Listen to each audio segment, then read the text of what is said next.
Parents, how moms rather, relate to their children.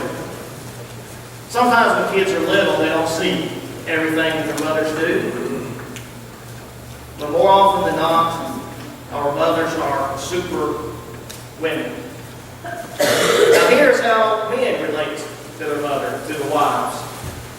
Why are mom's feet smaller than yours? The boy says, and Dad says so she can stand closer to the sink. And then here's how moms look at Mother's Day. Have to clean up after everything's over with. Dads, maybe we can step up today, and no other time during the year washing the dishes today, if you even have any dishes to wash today. Mothers. Out of all the moms, I thought, let me think of a mom that really had an impact on her son. Moses is mentioned 850, maybe 852 times in all the Bible. Clearly, he is one of the most outstanding, influential, powerful persons in the whole Bible. Probably second only to Jesus himself. Moses was a great leader of the Israelites. Moses was the one who received the law. Moses was one of the two that God chose to appear with Jesus on the Mount of Transfiguration. What a great, powerful man Moses was. But when we look at Moses' life, it was not his wife Zipporah that had such a strong influence on him. It was not a surprise mother-in-law in the background, but it was his mom. I want us to turn to Exodus chapter 2 this morning and look at Moses' mom, because as I studied his mom, I saw 5 characteristics in her that contributed to Moses being such a strong person. Now, Moses' mom's name is Jochebed. Jochebed, Jochebed. Now, Jochebed is only mentioned by name twice in the Bible. Now, let's go back several years to get the background of what's going on here. Joseph went down into Egypt, you remember, and he was raised to second in the leadership in Egypt, basically the position of prime minister. And Joseph was able to save Egypt from the 7 years of famine because he stored up all the grain and so forth for 7 years. Joseph was able to bring most of the land of Egypt into the possession of the Pharaoh. The people sold their livestock and gave it to Pharaoh because they needed to buy food. They sold themselves into servitude to Pharaoh in order to buy food. Well, Levi was a brother of Joseph, and he went down into Egypt in order to, the famine was also striking the land of Canaan, and so Levi goes down into Egypt as well. Levi has 3 sons. One of them's name is Kohath, and Kohath went down into Egypt as well. And then Kohath had several sons, among them Amram. Amram was born in Egypt. And Amram married his, Exodus chapter 6, verse 20 says, married his brother's sister. And so Moses married his aunt, Amram married his aunt, Jochebed. And then they had 3 children, Aaron, Miriam, and Moses. So Jochebed and Amram were both born in Egypt, and they had been in Egypt the people had for several hundred years. And during this period of time, Jochebed and Amram were born, and then they get married, and they have these 3 children. Now look at Exodus chapter 1 for just a moment, because we have to get the background to understand what kind of person Jochebed was. They had been in Egypt, the Israelites had been for several hundred years. And Exodus chapter 1 verse 7 shows us what God was doing with the Israelites during that period of time. Well, I have to find Exodus here. Exodus chapter 1 verse 7. The sons of Israel. Notice the author says, and this was Moses who wrote this later on. But the sons of Israel were fruitful, and they increased greatly, and multiplied, and became exceedingly mighty, so that the land was filled with them. 7 ways Moses shows us that the nation of Israel was growing and multiplying, becoming strong in the land of Egypt. Now, the Pharaoh came to the throne who did not remember what Joseph had done for them. Verse 8, a new king arose over Egypt who did not know Joseph. And of course, the Egyptian word for their king was Pharaoh. And so Pharaoh came to the throne who did not remember all the great things that Joseph had done for them. And he began to see that the Israelites were growing stronger, and he became afraid, and he was afraid that the Israelites would grow so strong that they would rise up in rebellion and take over themselves the land of Egypt. And so the Pharaoh put into policy a law requiring abortion. Look at verse 16. In verse 16, the Pharaoh said to the Hebrew midwives, he says, when you are helping the Hebrew women to give birth and see them upon the birth stool, if it is a son, then you shall put him to death. But if it is a daughter, then she shall live. So that was Pharaoh's way of trying to curb the massive, phenomenal growth of the nation of Egypt. Now, you've probably heard that China today has a one-child policy. And more often than not, when parents find out that the mama is pregnant with a girl, they will abort her because boys are more profitable for them. And so their one-child policy tends to end up with a lot of boys, and they kill the girls. Pharaoh was the other way around. Pharaoh wanted to get rid of the leaders. He wanted to get rid of those who would be more likely to lead rebellion. And so his one-child policy was, get rid of all the boys and save the girls. But notice verse 17. But the midwives feared God. Even though they had been in the land of Egypt for several hundred years, even though they were surrounded by all this pagan worship, the midwives did not forget that they belonged to God first, and only to the land of Egypt second. And so the midwives feared God, and midwives did not obey Pharaoh. Now Solomon will write later that the fear of the Lord is the beginning of wisdom, Proverbs 1 and verse 7.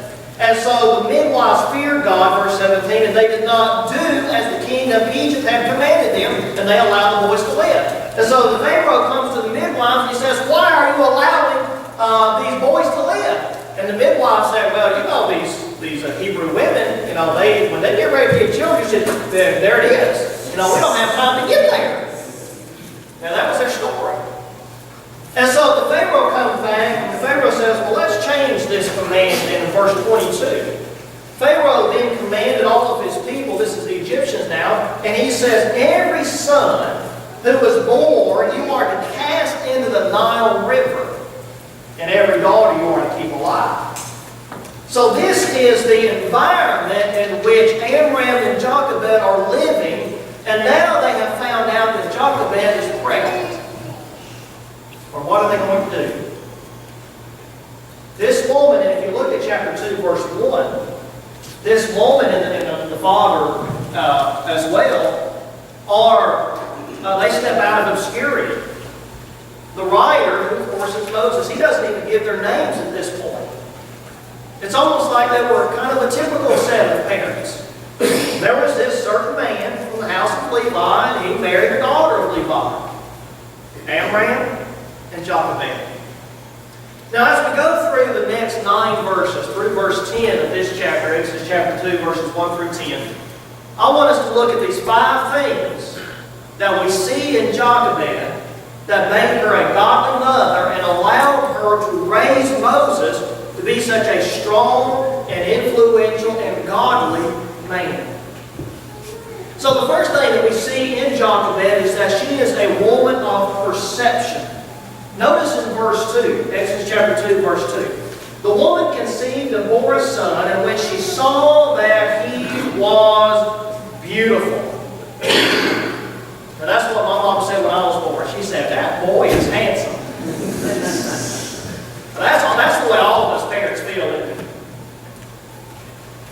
When we were in Romania, we had some friends who were in Moscow, Russia as missionaries. And he had a little girl that was born, and he sent me a picture, and he says, here's my picture, a picture of my little girl. And I emailed him back, and I said, well, she's a beautiful little girl. And he emailed back and said, he said, I bet she's prettier than yours is. I emailed him back and said, I hope I never see a dad who doesn't think his child is beautiful. Most beautiful. Jochebed was a woman of perception. She was a woman, she did not see the danger that allowing her son to live could bring her.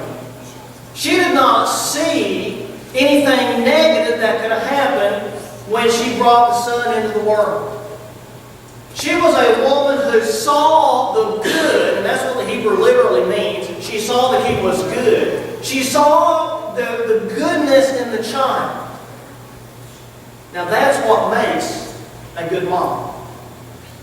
Moms, you need to be able to see the good in your children. You need to be able to look at your children and see them one day as future Christians. You need to see it in your mind's eye. You need to be able to visualize your children one day being faithful and dedicated disciples of Christ. Not only that, you need to be able to look at your children, it doesn't matter how old they are, and you need to be able to see in them future productive citizens in our society. You need to be able to see that. You need to be able to visualize what you want your son or your daughter to be. Why? Because perception is 90% reality. The way that we look at our children is the way that we treat our children, and the way we treat our children is what they grow up to be. Our children rise to meet our expectation. Now, Solomon writes in Proverbs 22 and verse 6, train up a child in the way he should go, and when he is old, he will not depart from it. So moms, you need to have a vision of what your children need to be when they grow up. Because that's how you're going to train them. You need to be able to perceive in your children what you want them to be. Ralph Waldo Emerson said, people are what their mothers make them. Perceive the beauty in your child and encourage them to follow in that path. Abraham Lincoln said, all that I am or hope to be, I owe to my angel mother.